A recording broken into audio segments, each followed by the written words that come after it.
If you clicked on this, there's a decent chance some part of you has been wondering whether the weight you've carried, the chaos, the grief, the years of holding everything together while quietly falling apart, actually did something unique.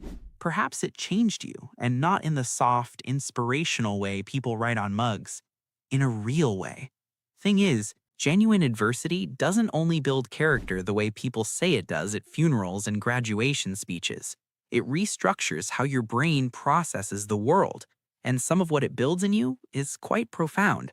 So let's talk about 7 signs that you didn't just survive something, you came out the other side with a kind of intelligence that many people never have to develop since they weren't forced to. Sign 1. You don't scare easily in conversations. Someone brings up death or their failing marriage, and you don't flinch. Others might redirect to something lighter. You just stay. And while most people are terrible at this, they usually haven't sat long enough in their own darkness to know that it doesn't actually kill you to be there.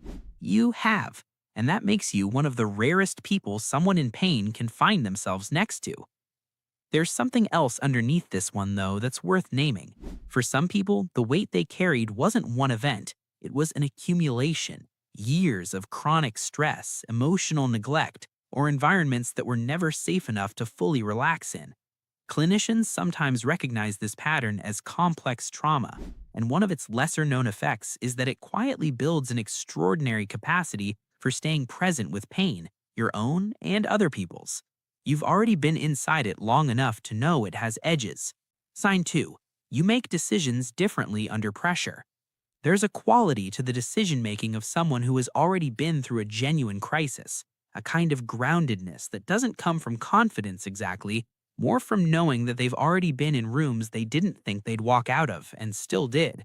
When things get hard around you, something in you gets quieter, not louder, because your nervous system has already done this before and knows how to orient.